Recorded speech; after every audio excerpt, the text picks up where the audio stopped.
জীবনে কোনদিন বাচপান থেকে শুরু করে মৃত্যু পর্যন্ত এমন কোন আচরণ আল্লাহর রাসূল কারোর সাথে করেন নাই যে আচরণের কারণে নবী আলাইহিস সালাতু ওয়াস সালামের বদনাম গাওয়া যায়। নবীজি প্রশংসিত, নাম যেমন মুহাম্মদ, কামও ওইরকম যে আল্লাহর রাসূলকে আল্লাহ তাআলা এমন এক আখলাক দান করেছিলেন যে নবীজি দুশমনের জবানেও নবীজি প্রশংসিত। আমরা তো নিজেদের কাছে প্রশংসা কুড়াইতে পারি না। আমরা নিজেরা নিজেদের দুশমনদের কাছে তো অনেক পরের কথা। নিজেরা নিজেদের প্রশংসা কুড়াইতে পারি না। এত দুর্বল আখলাক, এত দুর্বল চরিত্র আমাদের ধীরে ধীরে হইতেছে। কিন্তু আমাদের আবু আজদাদ যারা, আমাদের পূর্বপুরুষ যারা, তাদের নাম কেন নিতে হয়? শামসুল হক ফরিদপুরি রহমাতুল্লাহি আলাইহির জীবন কর্মের উপরে আলোচনা কেন করতে হয়? কারণ ওনারা তো এমন এক চরিত্র গ্রহণ করেছিলেন নবীজির কাছ থেকে, ওনাদের গুণ শুধু মুসলমানে গায় না, ওনাদের গুণ গায় ওনাদের দুশমনরাও গায়। এ কারণে চরিত্র গঠন এটা চারিত্রিক উন্নয়ন, এটা জাতির মহান এক দৌলত। এর মাধ্যমে জাতির মর্যাদা বেড়ে যায়। চরিত্র গঠনের জন্য কিছু মূলনীতি আল্লাহর রাসূল সাল্লাল্লাহু আলাইহি ওয়াসাল্লাম বলেন, চরিত্রের গুণে তুমি গুণী হইতে চাও তাহলে সিলমান কাতাআকা ওয়াফু আম্মান যালামাকা ওয়া আহসিন ইলা মান আসাআ ইলাইক।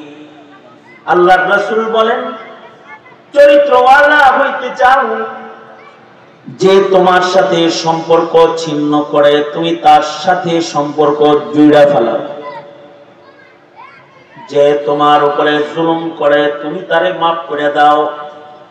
ওয়াফু আম্মান যালামাকা, যে তোমার উপরে জুলুমকারী তুমি তাকে ক্ষমাকারী হয়ে যাও।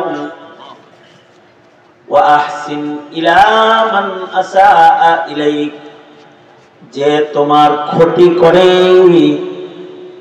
তুমি তাকে ক্ষতি করো না, তোমারে কষ্ট দেয় তো তুমি তার উপকার করে যাও। তোমাকে আঘাত দেয় তুমি তাকে পাল্টা আঘাত দিও না, তুমি তার উপকার করো। আঘাতটা যদি জবানের আঘাত হয়, এই মাইকলা এই কি কো আর ইয়া যা আছে সব বন্ধ কর, গান গাইতে বসি। তোমাকে যদি কেউ আঘাত করে তুমি পাল্টা আঘাত দিবা না, তুমি তাকে সুন্দর আচরণ উপহার দাও। কারণ সুন্দর আচরণ এটা আখলাক, সুন্দর ব্যবহার এটা আখলাক। আল্লাহর রাসূল সাল্লাল্লাহু আলাইহি ওয়াসাল্লামের আখলাকের বর্ণনা দিতে গিয়ে হযরত আনাস বলেন, 10 বছর নবীজির খেদমত করছি। এই 10 বছরের ভেতরে নবীজি আমাকে কথা বলেন নাই এই কাজটা কেন করলে, এই কাজটা কেন করলা না। আল্লাহু আকবার। এমন ধমকির সুরে এতটুকু কথাও নবীজি বলেন নাই। আল্লাহর রাসূল সাল্লাল্লাহু আলাইহি ওয়াসাল্লাম যে নবীজিকে অনেক বড় আক্রমণ করতে গেছে তাকেও মাফ করে দিয়েছেন। আল্লাহর নবী একবার গাছতলার ভেতরে নবীজি ঘুমাইতেছেন, আরাম করতেছেন। কাফির একটা এসে আল্লাহর নবীর গর্দানে ছুরি ধরে বলে, মাইয়ামনিউকা মিন্নি, এই মুহাম্মদ তুমি একা একা শুয়ে আছো, আমার হাতে তরবারি আছে, তোমাকে কে বাঁচাবে? অর্থাৎ আমি তোমাকে এখন হত্যা করে ফেলবো, কে বাঁচাবে তোমাকে?